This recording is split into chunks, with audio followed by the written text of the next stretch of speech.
The film opens with Sophie and B kissing passionately. The camera beautifully captures their intimate moment, highlighting the genuine love and affection between them. As they spend the afternoon together, the chemistry between Sophie and B is undeniable. Sophie, feeling vulnerable yet brave, confesses her love for B, hoping for a reciprocation that never comes. This leaves a sense of uncertainty hanging in the air, adding a layer of complexity to their relationship. The setting then shifts to Sophie's childhood friend David's house, where a party is about to take place. The atmosphere is tense as a hurricane approaches, symbolizing the impending turmoil that will unfold among the characters. B, with her Eastern European background and hard-working nature, contrasts with the wealth and privilege of Sophie and her friends. This difference in social background adds depth to B's character and the dynamics within the group. As B arrives at the party, she finds herself trying to fit in with Sophie's rich and sophisticated circle of friends. Sophie, eager to introduce B to everyone, guides her outside to meet David, his girlfriend Emma, Alice's older boyfriend Greg, Jordan, and the rest of the group. The interactions between the characters reveal subtle tensions and hidden secrets. The film briefly touches on Max, who had been a visitor but left the previous evening after an altercation with David, hinting at unresolved issues within the group.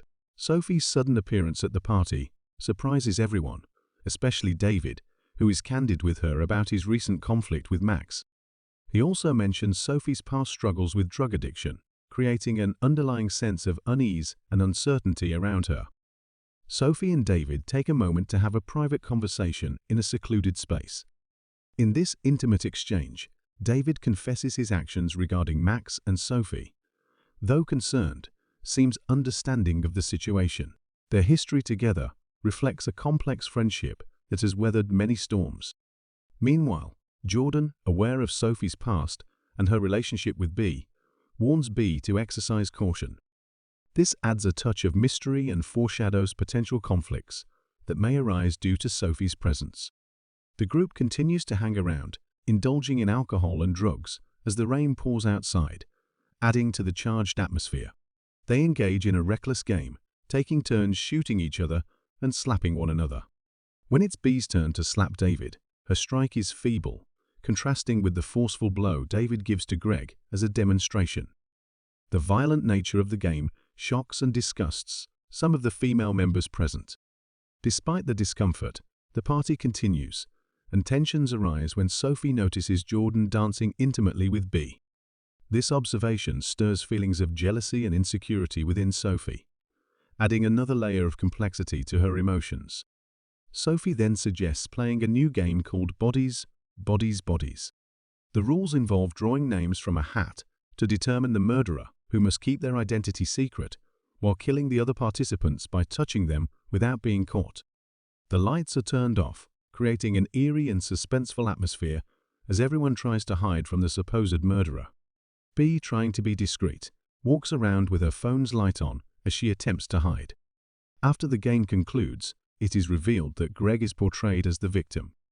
There is a moment of uncertainty, as it seems like Greg might actually be injured, but it turns out he was only acting when David tapped him in a sensitive area, creating a mix of relief and laughter among the group. As David explains the game's rules to B, Greg becomes increasingly agitated and decides to call it a night, heading to bed. The atmosphere becomes tense when David proposes Emma as a suspect in the game. As Alice discloses that Emma confided in her about her lack of physical intimacy with David, an uncomfortable revelation emerges. David, unable to handle the situation calmly, loses his cool and destroys something before abruptly leaving the scene, leaving the others stunned and unsure of what will happen next. The atmosphere in the house becomes tense and eerie as the girls continue to have a good time despite the loss of electricity. However, the mood quickly turns to horror when B stumbles upon a shocking sight in the kitchen. David is staggering towards the glass door with a gory wound on his neck. The girls rush to help him, but tragically, he passes away in front of them. With their car unable to start and no signal to call for help, fear and suspicion take over. The girls, now realizing that they might be trapped with a potential killer among them, decide to retreat back inside the house for safety. Max and Greg emerge as the primary suspects, given their previous conflicts with David. Despite Alice's objections, the others pressure her into finding Greg. As tensions rise, Jordan arms herself with a cleaver for self-defense. The group gathers in Alice's room and searches through Greg's luggage, where they discover a knife and a map with the house's location circled on it. These findings further fuel their suspicions. The girls confront Greg in the house's gym, where he had been sleeping with headphones on. Initially thinking it's all a joke, Greg is taken aback when he ends up grabbing a knife off one of them during the interrogation. The group eventually agrees to put their weapons down, but as tensions escalate, a struggle breaks out. Emma, in a desperate attempt to protect the others, jumps on Greg's back, leading to a chaotic and fatal incident. In self-defense, B strikes Greg with a kettlebell weight, killing him. The room is left in shock and horror as Alice screams and cries over the unfolding tragedy. The girls are now faced with the harsh reality of what has transpired and must grapple with the consequences of their actions. There is still a lot of tension. Sophie holds Emma accountable for what transpired, believing that she may have been a factor in Max killing David. She is made to flee after being insulted by Sophie. After Sophie apologizes to Emma, who they later run into again in the kitchen, Emma gives her a kiss in return.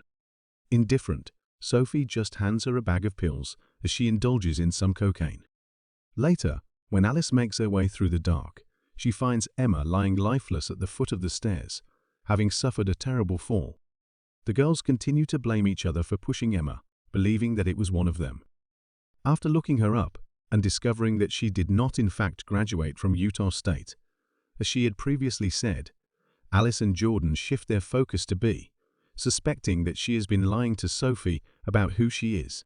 As Sophie watches in silence, Alice and Jordan drag B outside into the pouring rain because they believe she is the murderer. When B tries to go back inside, she discovers that Jordan is carrying a pistol. B uses a doggy door to enter the house once more. In an effort to warn Sophie about Jordan's pistol, B approaches the girls. B goes on to give Sophie an explanation of who she is, mentioning that she attended Utah State for 1 semester and works at the business she stated. However, B kept one thing from Sophie a secret. She was caring for her mother, who has a borderline personality condition. They believe Jordan is murdering for real when a piece of paper marked with an X falls out of her purse, indicating that she was the victim in the game of bodies, bodies, bodies. Jordan then pulls a pistol on Sophie and B because she believes B is lying.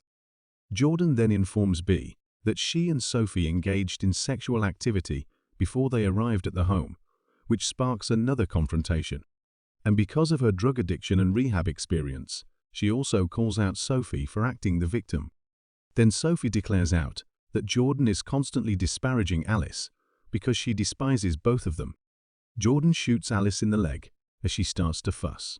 In the course of the girls' battle for the weapon, Jordan unintentionally shoots Alice in the head. As they climb the stairs, Sophie tries to grab Jordan's gun and Jordan points the weapon at her. Jordan tries to shoot at them while B leaps on top of him. Jordan is knocked over the banister during the battle by B, where she tumbles and becomes stabbed by shattered glass bottles. Jordan instructs B with her last breaths to look at Sophie's texts before she starts shooting madly into the air. B has begun to distrust Sophie as they both conceal. She seeks refuge elsewhere in the residence. When daylight arrives, B strolls about and discovers the dead bodies scattered all throughout. When Sophie discovers her outdoors, she sobs as she confesses to giving Emma drugs and claims that she slipped and went down the stairs because Sophie feels guilty. Sophie is instructed to show B the texts on her phone by B, who then aims the pistol at her. Before falling into the water, Sophie throws her phone and the two start to fight for it. When B exits, she discovers David's phone in its place. When they unlock it, they see a TikTok on his phone where he tries to open a champagne bottle with a Gurkha sword after seeing Greg do it.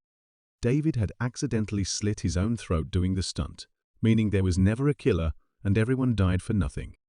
Moments later, Max returns to the house and asks Sophie and B what happened. B then notices she finally has reception on her phone. As the sun rises on the aftermath of the night's terror, the survivors, Sophie and B, are left grappling with the haunting realization that their actions and secrets led to this tragic outcome. They sit amidst the scattered bodies, contemplating what could have been different if they had been honest and forthcoming from the start.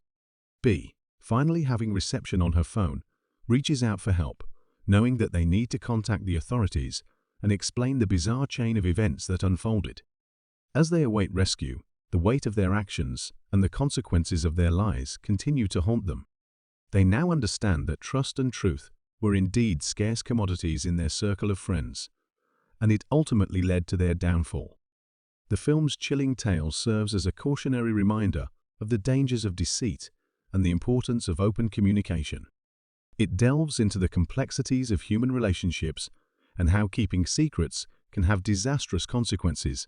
The video recap urges viewers to reflect on the story and consider how things might have turned out differently if they had chosen the path of honesty and vulnerability.